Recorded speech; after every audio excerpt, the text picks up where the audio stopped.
bem-vindos ao canal, eu sou a Marcele e no vídeo de hoje eu vim falar um pouco mais sobre Aprendiz do Vilão, que é a continuação do livro que ficou famosíssimo esse ano, Assistente do Vilão.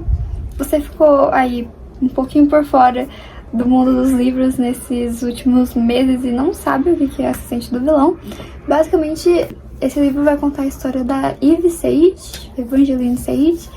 Ela mora nessa cidade chamada Renedown, que é uma cidade, basicamente uma cidade de conto de fadas, sabe? Tem uma cidade pequena que tem um rei e um vilão, que é o arqui-inimigo do rei. O que acontece é que a Eve, basicamente o pai dela, ele não consegue trabalhar porque ele tem uma doença específica desse reino. A irmã dela é uma criança, ela tem tipo uns 10 anos, então ela também não consegue fazer muita coisa e aí ela fica responsável pela casa, né, de manter a casa, só que ela não consegue um trabalho. E o vilão dessa cidade, ninguém sabe como é que ele é. Ele é basicamente, todo mundo sabe que ele existe, mas ninguém sabe quem ele é ou como ele é. As pessoas criam caricaturas de como elas imaginam que o vilão seja, mas ninguém sabe quem de fato ele é. Ninguém tem nenhuma informação do paradeiro dele. E a Eve, a nossa protagonista, ela sai um dia pra uma feira de emprego, pra tentar conseguir um emprego, e de alguma forma ela acaba topando com o vilão. E aí neste desenrolar ela acaba virando assistente do vilão. E é aí que o livro começa a se desenvolver.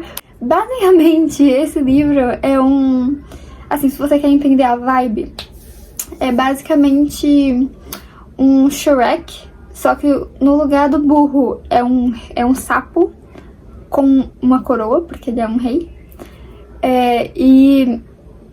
Com uma coroa, porque ele é um rei. E o Shrek é o vilão bonitão dessa história, entendeu? Porque não, ele não é um ogro, ele não é um velho rabugento, ele é bem bonitão. E aí vocês já sabem, né, que vai ter um romance. A gente termina esse primeiro livro de um jeito completamente caótico, porque a gente descobre algumas coisas que deixam a gente muito surpresos. Por mais, assim, tem um pouco de investigação nesse livro, só que é muito difícil, pelo menos pra mim. Eu nunca cheguei a desconfiar da pessoa que realmente foi a culpada de tudo, sabe? Então, pra mim foi muito surpresa. O livro terminou assim, completamente caótico. Eu queria a continuação ali na hora, só que ela já está entre nós desde o final de agosto. E eu vim contar pra vocês se realmente vale a pena, se realmente é melhor do que o primeiro, se vale o hype. É isso que iremos discutir nesse vídeo. Bom, aqui nesse livro, ele basicamente tem 537 páginas. A gente tem a mesma vibe do primeiro livro, né? Então tem a Eve sendo completamente hilária, e tem o vilão sendo, assim, rabugento, querendo esconder os sentimentos que a essa altura já são inegáveis. Então a mesma vibe continua, o que é maravilhoso, porque eu gosto bastante e faz a leitura ser muito mais fluida por conta disso. Mesmo das 500 páginas, mesmo tendo 500 páginas, você consegue ler assim em poucos dias facilmente, porque você não percebe, sabe? Parece que você tá assistindo um filme e é muito gostosinho, assim. Então isso realmente continua e eu adorei. Uma coisa que eu fiquei com medo quando eu descobri que era uma trilogia é, geralmente, alguns livros de trilogia, o segundo é só encheção de linguiça, sabe? É só pra fazer volume, digamos. Pelo menos eu sinto isso em algumas trilogias. E eu fiquei com medo desse livro ser igual. De fato, eu acho que poderia ter sido uma duologia, mas eu acho que a autora foi muito sagaz nesse segundo livro, porque ela conseguiu entregar um bom desenvolvimento também. Aqui a gente tem muito desenvolvimento dos personagens secundários, né, que a gente conheceu no primeiro livro, que fazem parte ali do ciclo íntimo deles, só que a gente não sabia a história, a gente não sabia de onde que veio ou como que surgiram ali, tipo... eu não vou falar porque eu acho que seria spoiler, mas aqui a gente tem o desenvolvimento dos personagens secundários e me surpreendeu muito. Era uma coisa que eu não sabia que eu precisava até eu ter aqui, sabe? Não sei se vocês entendem esse sentimento, mas eu gostei bastante. Nessa trilogia a gente não tem só o romance principal, né, entre a Eve e o vilão, que é o mais comentado. A gente tem, assim, uns 3 casais aqui. E, assim, a autora, ela meio que tá brincando com a nossa cara, sabe? É porque ela desenvolve, aqui, ela chega mais longe do que no primeiro, só que quando tá perto de acontecer alguma coisa, ou quando tá, assim, tipo, ela cria todo um clímax, só que ela coloca alguma coisa pra atrapalhar bem no momento, bem na hora, assim. Aí você sente que a autora tá meio que brincando, assim, com você. Então, assim, é um romance que tá sendo bem slow burn, assim, né? Bem lento, mas que tem algumas migalhas muito boas aqui no caminho. E eu tô ansiosíssima pro terceiro livro, porque quando vai concluir tudo, né? Quero saber como é que ela vai, enfim, finalizar a história de todos os casais, porque aqui, nesse livro, nós temos um grande empecilho para essas coisas acontecerem, então estou muito ansiosa.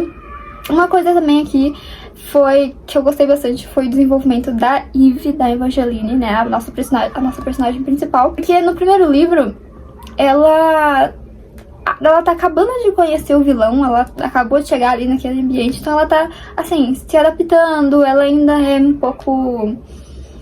eu não diria inocente, mas ela tá se adaptando ali naquele ambiente, ela se adapta muito bem, mas aqui nesse livro, ela já tá há muito tempo como assistente do vilão, então, sabe aquilo de você é a média das 5 pessoas que você convive? Isso meio que acontece aqui, porque a Eve, ela começa a pegar um pouco dos jeitos do vilão, digamos assim. Ela começa a ficar um pouco mais vilanesca.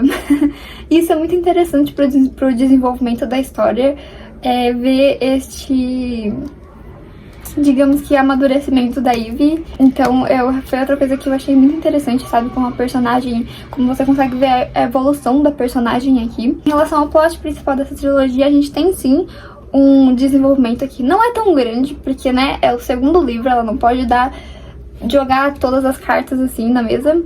Então não é um desenvolvimento tão grande, mas a gente tem um desenvolvimento considerável aqui. Mas é isso, gente. Eu achei que a tradução desse livro tá excelente, sabe? Tipo, a forma como eles pegam as piadas e trazem pro nosso mundo. Esse livro me lembra muito aquelas animações que tem as dublagens bem brasileiras, sabe? Que você sabe que foi bem feito, bem adaptado. Me lembra muito, tem muito essa vibe, então é muito gostosinho de ler. Mas, enfim, eu acho que é uma continuação que foi muito bem feita, assim, que vale a pena ler, que conseguiu manter o hype, conseguiu manter a vibe do primeiro livro, mesmo com tantos desafios, ainda teve a mesma vibe. Eu acho que a autora soube dosar tudo ali. Foi um livro que entregou mais romance, mais migalhas de romance do que o primeiro, mas ainda assim não foi o suficiente. Mas, né, eu não já era, foi o que, eu acho que esse livro foi exatamente o que eu esperava.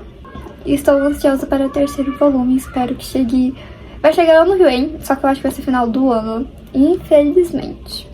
Mas é isso, gente, se vocês estão ansiosos, se vocês estão receosos, não precisam, podem ir com vontade, com fé, que é um livro que realmente foi muito bem feito e é muito bom.